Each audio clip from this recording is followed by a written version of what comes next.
Hey, this is Charles with Rocky Mountain ATV MC. Today I'm going to show you how to clean, lube, and adjust your chain on a YFZ450.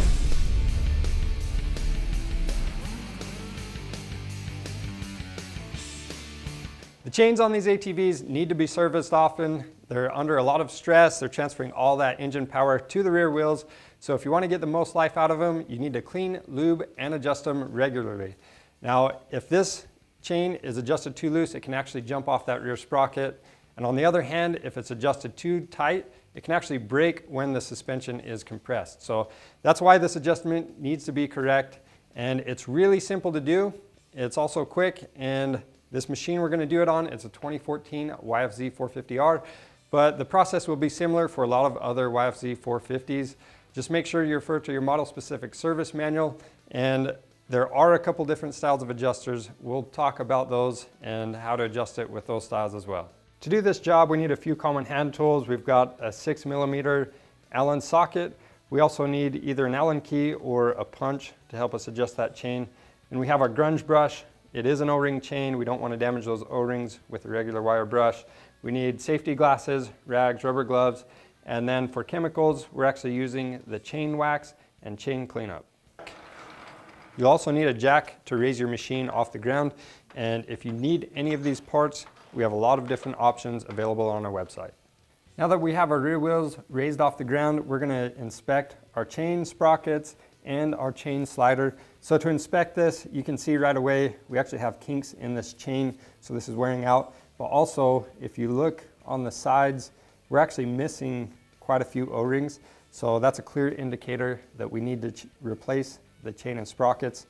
Now the other thing, if that actually looks fine on yours, you can pull back on the back side of this driven sprocket, and if you can pull the chain far enough away from the sprocket to where you can see daylight in between the chain and sprocket, then you need to replace the chain and sprockets as a set.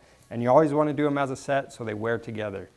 Now, moving on, I'm going to check this adjustment. So you can see we have way too much play in there. The spec on our machine is going to be 25 to 35 millimeters, and we probably have 3 times that right there. So we know we need to adjust it. And the other thing, you want to inspect this slider and make sure that it's not worn down too far, because if it's worn down to where it needs to be replaced and you leave it, it can actually start wearing into your swing arm. So definitely want to get that replaced when it's worn down. If your chain looks all right, you still want to inspect these sprockets. They need to be a uniform pattern in them. If they have sharp edges and one side looks like it's worn more than the others, you know they need to be replaced. Now, along with your chain slider, you want to inspect this guide down here and make sure it's not worn through either or worn down enough to need replacement. Now, through this inspection, we found that our chain and sprockets do need to be replaced, but just so we can show you guys what you need to do, we're going to go ahead, we're going to clean and lube this chain up, and then we're going to set the ATV back on the ground and we'll do the adjustment. The easiest way to clean this chain is just with the grunge brush, and what's nice about this, it's safe on the O-rings. If you use a wire brush, it's going to tear those up. So, and this does 3 sides at a time. So I'm just going to stick this on here and rotate my rear wheels.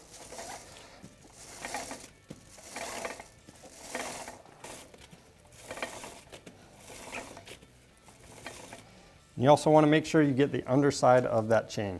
Now, if your chain has a lot of grime on it, it's a good idea to use the chain cleaner on it. So you can knock some of the big stuff off with that grunge brush. And then what I'm going to do, I'm going to lay this rag out to catch any overspray. And then on this inner rail, I'm just going to coat it with the cleaner. Now, I do want to point out, anytime you're cleaning or lubing this chain, you don't want to have the engine rotating it over for you. You want to rotate everything by hand. And that way you avoid any possible hazard. And after that, I'm going to wipe the chain off with a rag, and that way I can get all that stuff off of there. After we get everything cleaned up, we'll go ahead and apply the chain lube until the chain is completely saturated in oil. And now that we do have everything lubed up, I'm going to wipe off the excess lube with a rag. And then before you go ride this, you definitely want to make sure you wait a few minutes and let that lube set up. All right, now that we have our chain cleaned and lubed, we're going to adjust it. But before we make any adjustment, we need to find the tight spot. So a brand new chain, you're probably not going to have a tight spot. but if it's been in service for a little bit, then it probably does. So to find that, you're going to rotate the chain over and you're going to find the spot with the least amount of free play. And once you've found that, we'll set our machine onto the ground. Now the reason why we set our machine onto the ground is because having the suspension loaded just a little bit is actually going to change the play in our chain. So now that it is on the ground, we're going to loosen these 4 pinch bolts on that swing arm. And then once those are loose, we'll actually take our measurement. So again, our spec is going to be 25 to 35 millimeters, and that's going to be halfway between the rear sprocket and front sprocket where we take that measurement. So obviously our chain is really loose, and how we'll tighten it up is by taking our punch, or you can use like an 8 millimeter Allen key, and there's these holes in the side of your bearing carrier. And what you'll do, take your punch or Allen key, and to tighten this up, we're actually going to roll the machine backwards, and that will tighten our chain. Then we'll recheck our measurement.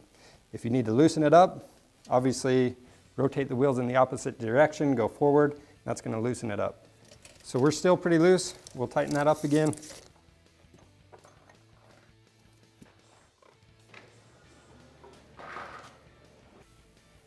And you might have to adjust this a couple of different times until you're within spec, and then we'll tighten these pinch bolts down to 15 foot-pounds.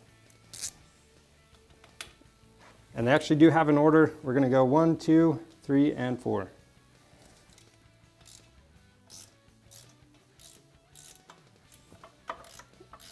Now this style of adjustment is the style that will be most common, but if you have a machine that has the chain adjusters on both sides of the swing arm, then what you'll do is loosen the 2 bolts that are on the inside of the sprocket, right on that bearing carrier. Once those are loose, you'll make your chain adjustment just like you would on a dirt bike. Loosen the jam nut, turn your adjusters in and out evenly on both sides until you have the correct amount of play in the chain. And then you can tighten the jam nut and you'll tighten the 2 bolts on that bearing carrier. And that's it for the chain adjustment. If you need any parts like a chain and sprocket kit or any of the lubes or the grunge brush we used today, they're available on our website. So be sure to check that out and subscribe to our YouTube channel because we have a lot of other helpful content on there. Thanks for watching.